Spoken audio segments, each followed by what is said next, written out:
Hello, and welcome to lesson 21 of the Learning Guitar series. In lesson 19, we introduced the concept of Dorian and minor, and we looked at E minor shape, so in this case G minor, and as always on the guitar, we're transposing things. In this lesson, we're going to look at the following shape, the following cage, and in particular, we're looking at the shape of D minor. Okay, this is we know it has an open chord, and of course transposed. We're going to look at it in this position here, which is G minor. So now we have G minor, G minor, and of course you can transpose that in all possible keys. Once again, we have a bunch of exercises, all the arpeggios connected to this particular shape, and we know that, in other words, that G minor Dorian is the same as F Ionian. So let's look first of all at the arpeggio. It's actually pretty simple. So this is your G note, this is your flat 3, and this is your 5. Okay. Then you have flat 7 with a 6th, add the 9, 7, 9, 6, 9, and 11. That's what we're exploiting starting from the root note. Of course, there is always like a cage-related arpeggio, which in this case is going to be this one. And, well, you'll find it in the PDF, obviously. In this case, since we're exploiting everything we have available in this particular area of the neck, we're starting from a flat 3.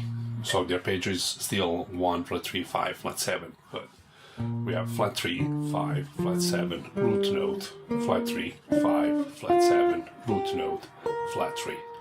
And in the course of the PDF, we'll look at how to connect this shape with the previous one, or how to go from major to minor within the same area, and other interesting, things we can do with that. So these are basically all the arpeggios I just performed to you. And this is basically how you want to practice them. I'll give you like an example, okay? In this case, the example is written like as in minor 7, but you can apply this exercise to minor 6, minor 9, and then 9. So basically you take one arpeggio shape, so let's say we're taking just a triad, and you might want to move it up the neck. Right now I'm repeating it 3 times before moving chromatically, but you can always do it just once you're familiar with the shape. Backwards and alternated.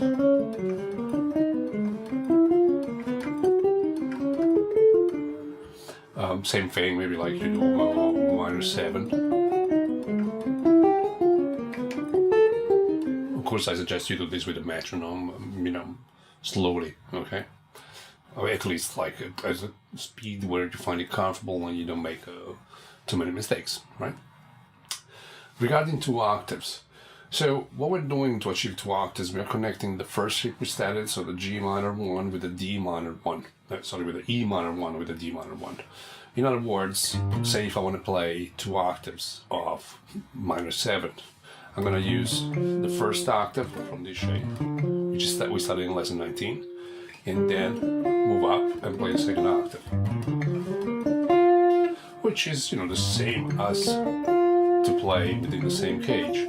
But it's always good to be able to move across the neck diagonally, because you might be able to exploit 2 octaves and then 3 octaves. So, say for the triads, you end up with something like this: 1 flat 3, 5, 1 flat 3, 5. Or for the minor 7, you have this. Minor 6, again, you might want to decide if you want to do it this way, the 6th I'm talking about, or this way. And anyway, without me talking too much, everything is like written in the PDF, and for those of you who know my lessons by now, you know that the PDF is pretty much self-explanatory, so you can just go through it. So here are the exercises related to all the arpeggios, and here is the same but applied to the cage system minor 7 in that particular shape. Group of 3, group of 4 instead goes back to this idea that I keep discussing, so that in order for you to develop phrases, which ultimately is subjective, at least when you're playing a solo, we start from an alphabet, and a triad is a piece of an alphabet. So it's just a letter, A, B, C, D, something. From that, before phrasing, we need to learn how to do words. So this is the middle section that a lot of people seems to be skipping.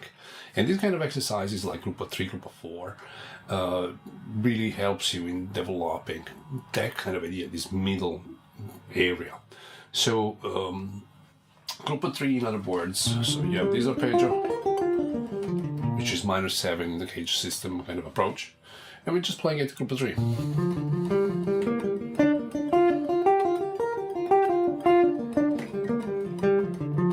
Group of 4 is the same, it's just group of 4 notes at a time.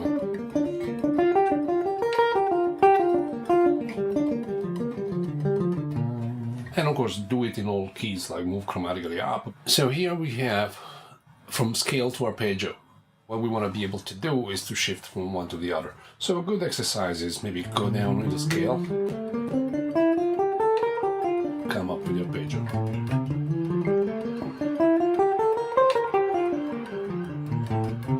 And again, you can do this chromatically. Hard to talk and play. And, you know.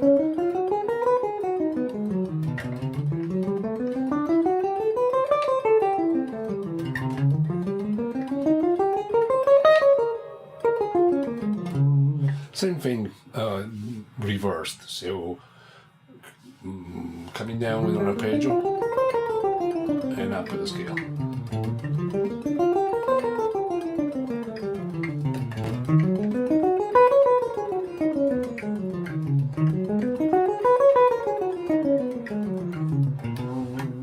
So that's very useful in terms of you shifting from a scale to an arpeggio, obviously. The next exercise is from chord 1 to chord 2. So staying in the same cage, we're looking at F major 7 arpeggio, going into G minor. So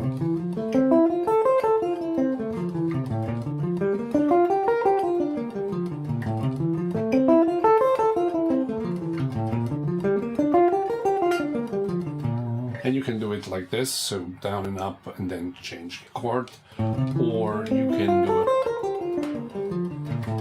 that's major, that's minor. And of course all the possible variation, you can down minor, up major.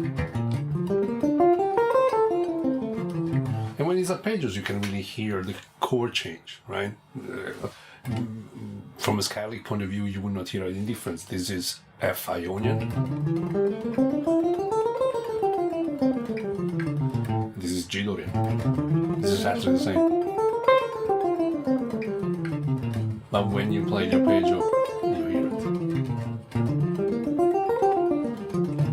it. Okay? Next one. Practice from major to minor. So in this case, instead, we are kind of training G, Ionian G major to G minor.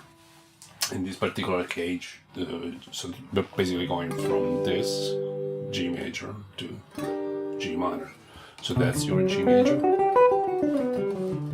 that's the G minor.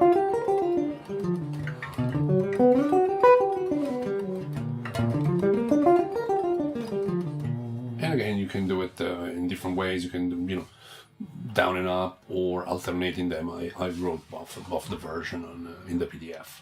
Keep going, and we have connecting shapes. So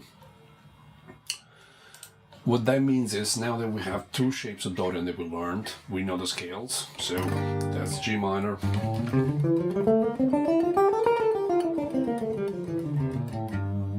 and also this is G minor.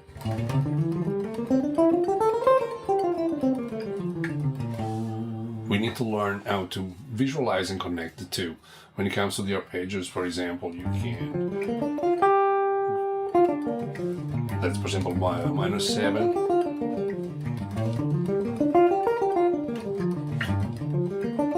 that's one, that's the one we are studying this week, or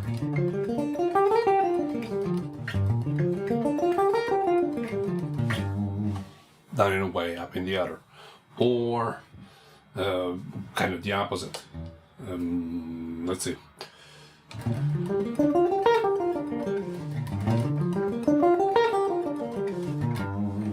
Okay, and this will help you kind of move across the neck when you're playing in the same key. And now, like the latter part of the PDF goes back to what we discussed about 3 notes per strings, which we did when we did scales. I'll show it to you. So all this part here. And that's interesting, and 3 notes per string can be very interesting because also helps you visualize the 2 shapes in one bigger position. So if you look at it from this point of view in terms of scale, in this case I'm going across both shapes.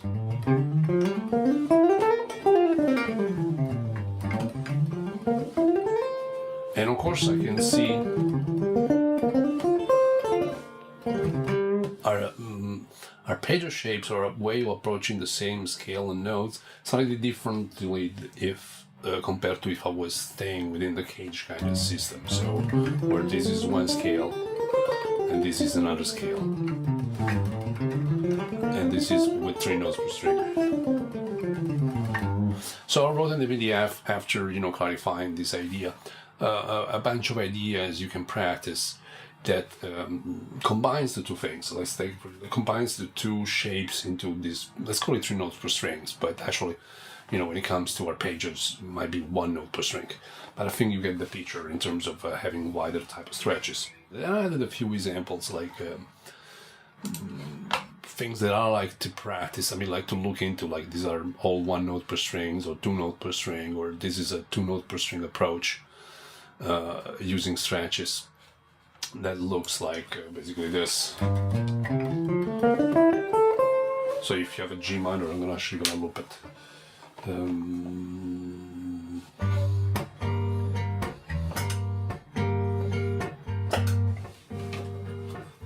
so you can have these kind of sounds.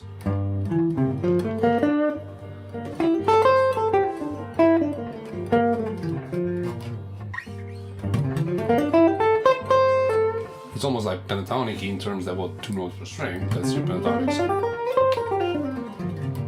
Okay.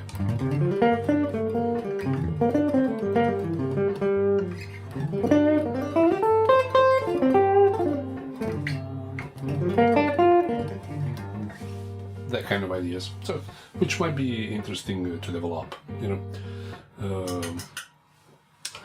And with regards to the PDF, that's pretty much it. So, in other words, what we're discussing here is the second shape in the Dorian series, how to connect it, how to pass from Ionian to Dorian. Of course, like I'm uploading also like a backing track you can use for this to practice, and some of the exercises actually you can practice to the backing track. All the ones that don't have really chord changes. The backing track is going to be G minor to C. What I call the Santana progression. It's basically something along those lines, right? So this particular progression, like the Santana one, is a 2/5 basically. That's what it's called, and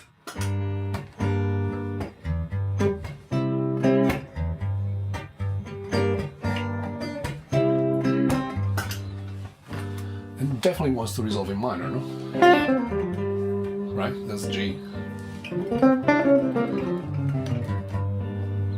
I'm sure, like for those of you that play in lots of pentatonics,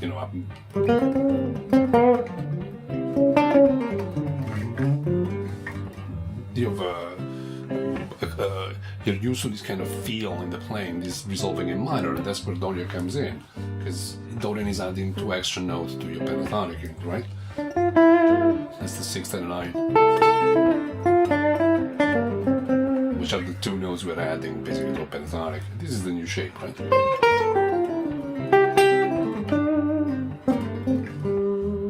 So the scale with the addition of the arpeggios is giving you, the arpeggios are giving you landing notes, so you can phrase on the scale, even like such a body. That's my root note. 5th, flat 7, 9, 11, 9, root note. that's the arpeggio I'm having in my mind as a reference for the chord. That's G minor, that's G minor. And these are my intervals. First, flat 3, 5, flat 7, 6, 9, 5th, 9, and we can go on, 5th, 3. And the scales is the notes in between, right?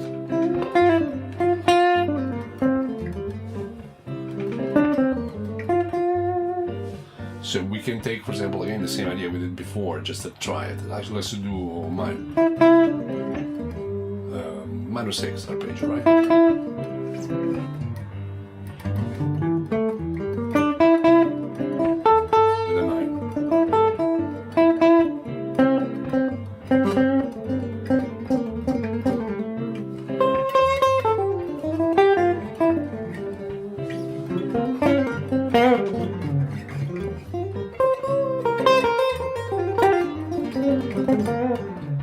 Three notes.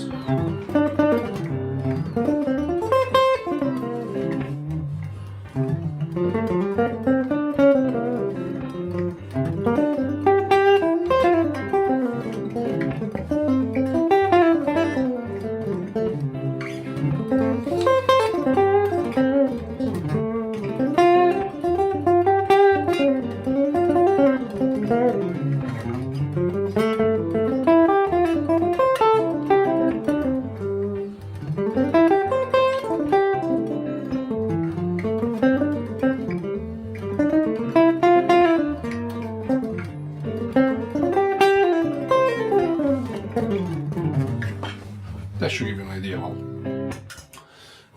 So this idea that approaching it from a Dorian perspective, even if it's still F major type of they're the same note, right? As in F, G, A, B flat, C, D, E flat, E, and F, gives you a resolution point. Anyway, this is it for this lesson. I think don't forget to download the PDF. It's been a pleasure as always, and until next time, Happy New Year.